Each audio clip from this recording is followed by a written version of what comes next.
A strong jobs report wrapping up the month of September. A Bankrate survey found that 70% of workers have some level of worry about job security. This as the Labor Department reported an unexpectedly large surge in new job creation, with employers adding 254,000 jobs in September, bringing that unemployment rate ticking down to 4.1%. That's far above what was projected by economists. Also the largest monthly increase since March. Joining us now to discuss is senior economic analyst with Bankrate, Mark Hamrick. Mark, good to see you. So the numbers were good, obviously much better than analysts had expected.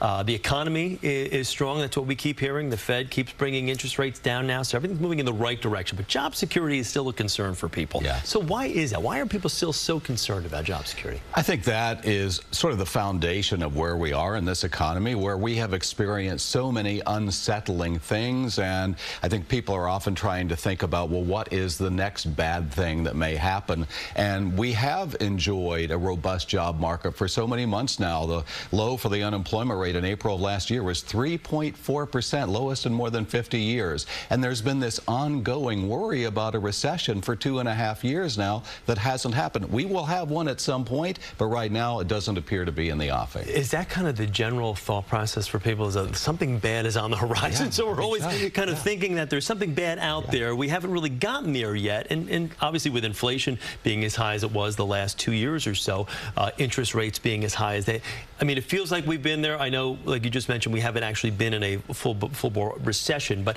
there's always that kind of peeking ahead and seeing the danger that exists. Think of the last two recessions we've had in this country. The great financial crisis, because of the housing bust, took under Wall Street banks, as we know here in the city. And then we had a downturn that caused the highest unemployment since the Great Depression because of COVID.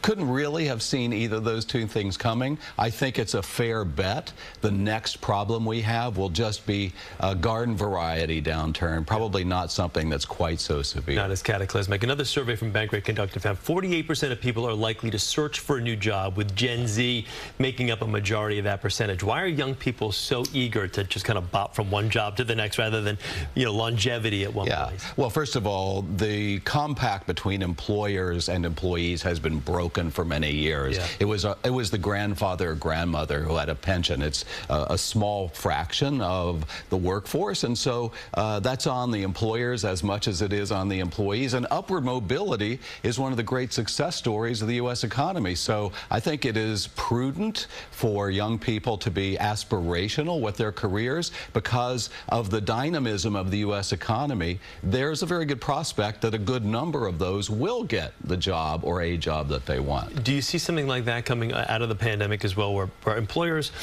are really kind of sitting back and saying, okay, I need to make this alluring to not only recruit people, but to keep people, and whether that's work from home for a couple of days, maybe Monday, Friday, they're still kind of playing by those rules. Yeah, there's still a boxing match going on about the whole return to office thing. I see it every day, whether I'm talking to people about their jobs or visiting workplaces.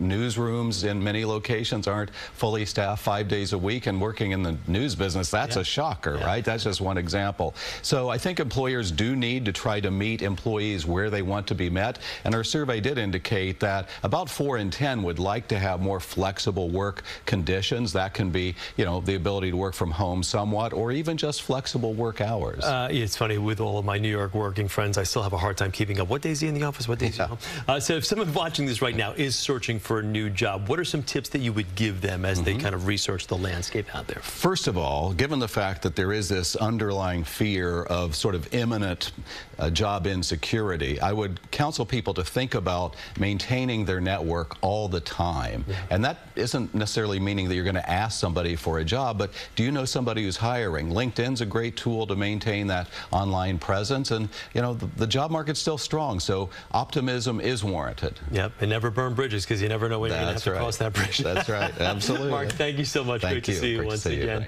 For more on the jobs report, you can head to our website at cbsnewyork.com for all the information there in case you missed it.